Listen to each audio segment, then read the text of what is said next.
Welcome everybody to this episode of the Ninth Grade Experience Podcast. I'm your host, Chris Stuchko. The goal of the podcast is to give you the story of ninth grade students at Emmaus High School and beyond through the people who live it daily, the students and the staff. We will attempt to touch on the real issues and stories that ninth grade students face in order to prepare them to know that ninth grade counts.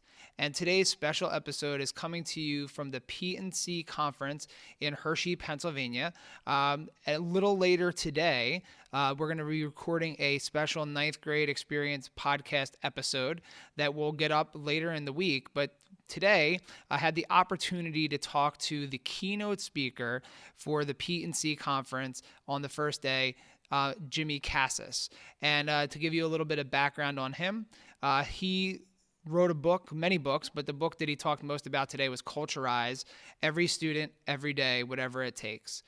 His goal is to eradicate average. CULTURIZE your school. Average schools don't inspire greatness, and greatness is what our schools need if we are going to produce world-changing learners. And that's from the bio taken from the PETE&C conference website.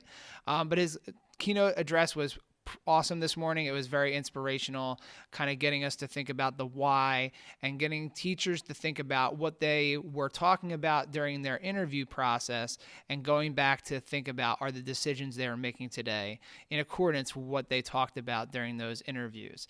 And we caught up with him. He took a couple minutes after his keynote and another session today to take a couple minutes to talk to the Ninth Grade Experience podcast about his ninth grade experience and what it was like for him in middle school and high school, what he would suggest to students learning to ask for help, and putting him back in the seat of maybe being a high school principal again. He's been out of the principal job for a couple of years, but he, if we asked him to go back, what would he do to help ninth grade students become part of the culture of the school, and what would he do to help encourage that growth and development?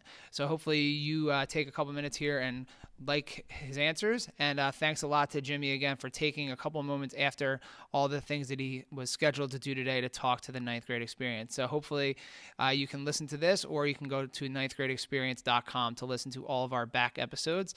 And later on in the week, you'll hear the episode that we actually recorded here at the conference during our session. So special thanks to Jimmy for doing this. And here's a short interview with Jimmy Casas. All right, so thanks everyone for tuning into the Ninth Grade Experience podcast. I'm here at PETE&C, and I just happened to track down the keynote speaker from the first day here, Jimmy Casas. So thanks a lot for coming to join us for a couple minutes here on the Ninth Grade Experience podcast. You made an amazing keynote speech this morning, lots of great stuff. So the first question we ask every new guest on the podcast is describe your ninth grade experience. And it sounded like from what you talked about today that you had a unique high school experience. So you can share. We don't ask people what year, and we don't ask them where, No worries, but whatever there. you're comfortable to share about your ninth grade experience. Yeah, well, I appreciate that. Well, it's interesting, right, because I actually went to a junior high, which back then was 7, 8, 9. So high school was really 10, 11, 12 for us, so it was still in the junior high. But in order to talk about the ninth grade experience, I actually have to kind of go back to the seventh grade experience is when it started as that transition. And I tell this story often is that it's just a reminder again, right, that we should never label kids and how we should champion for kids. But as a seventh grader, I spent 2 weeks in my language arts class until the teacher got so frustrated with me that she must have somehow worked out a deal with the assistant principal, because all I know is that I found myself in the in-school suspension room 2 weeks into my junior high experience for this English class. And the truth be told is I never left 202 for that entire year, which means I never had English during my seventh grade year. So you can imagine, as a kid who was coming into junior high already behind in grade level reading, right, that seventh grade year really was the final, basically a dagger in me in terms of the confidence and the ability to read and understand all those types of things. So the seventh grade year, unfortunately, did not get off to a good start, which therefore impacted the eighth and ninth grade year. And so that really began my downfall in terms of how I felt about school and my education and how I felt about the adults in my life, to be honest with you. So one of the things that you talked about in your keynote this morning was for adults and students to kind of teach the skill of asking I need your help. That was something that you had mentioned in there.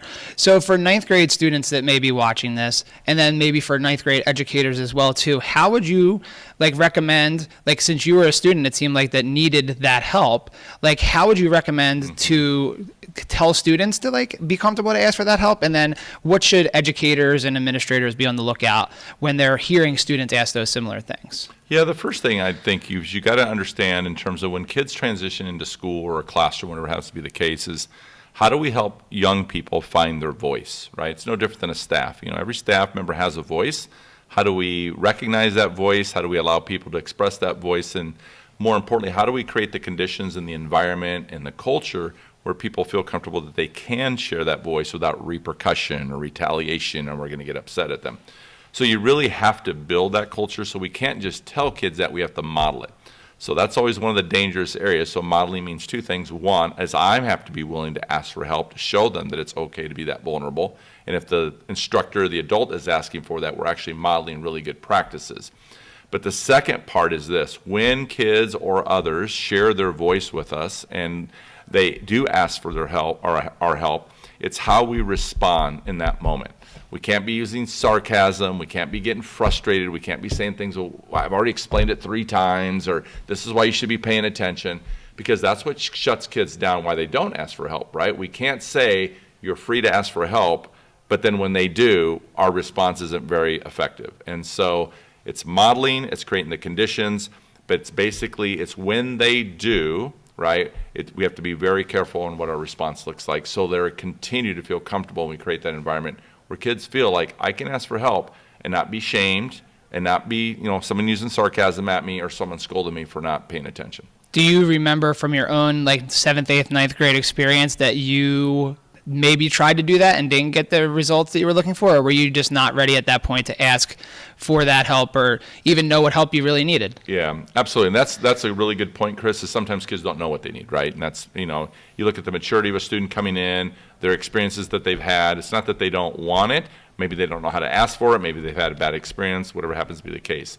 In my case, I never asked for it, and I'll be honest, is because I was angry and I was frustrated and I had a chip on my shoulder.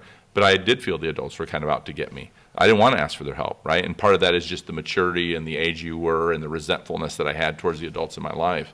But in my case, I did not ask for it. But I also don't believe the adults in my life created the conditions for me to ask for it, if that makes sense. Yeah, a lot of times on the podcast, when I ask people about that 9th grade experience, it was kind of the thing that maybe led them into education or whatever their career path was. Was that experience something that led you into the work that you're doing today, where you were, a high school principal, where you were, you're going around the country and giving keynotes about all the different things that you believe in and helping kids and make those connections within school? But did that experience kind of lead you in this direction? Maybe not thinking about it then, but maybe looking at it now? Well, I certainly had experiences when I was in school that I know that people championed for me, right? As I look back and reflected on it, there were certainly educators and teachers who cared about me and did the very best they could. I also had a lot of teachers who didn't either, but I also believe they did the best they could at the time. It really, for me, Chris, didn't happen until later. It was actually in college. I had graduated college, and honestly, I was looking for something to do. I was managing a bar at the time. I was looking to go into the FBI. That was a 2-year process. They encouraged me to go back and get a master's degree. I wasn't sure what to get that in, or what field to get that in.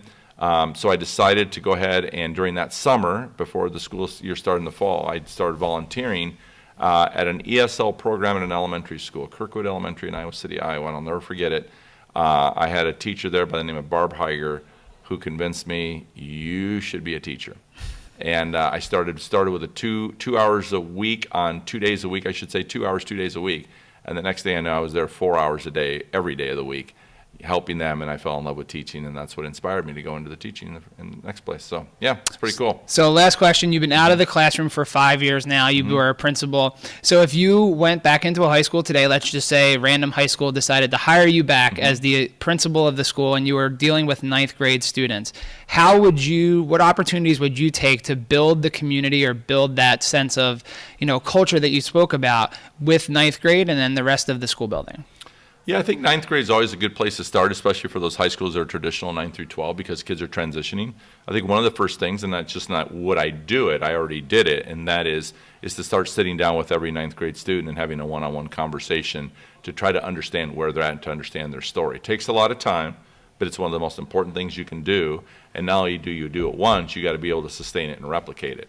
And so eventually you build a capacity where it isn't just you and others are part of that, but kids need to understand why we're doing this, what the value is, and getting to understand and get to know their stories. It does make a difference in the connection with kids and how they feel that sense of belonging, and I think that's really critical for kids when they come in. No kid wants to feel invisible. Every kid wants to feel like they belong. So what are we doing to intentionally create that sense of belonging? The best way to do that, in my opinion, is to get to know their story. And then what do we do after that is we stay invested and we continue to follow up with them and not just tell them that we care about them, but actually show them that we care about them. Those are great messages and a great strategy there. We thank you for taking some time out after you did the keynote, you did another thing. Now you're kind of trying to get off to lunch. So we appreciate you taking a couple minutes for us here, and thanks a lot for joining us. I appreciate it, Chris. Thank you so much, and God bless, my friend.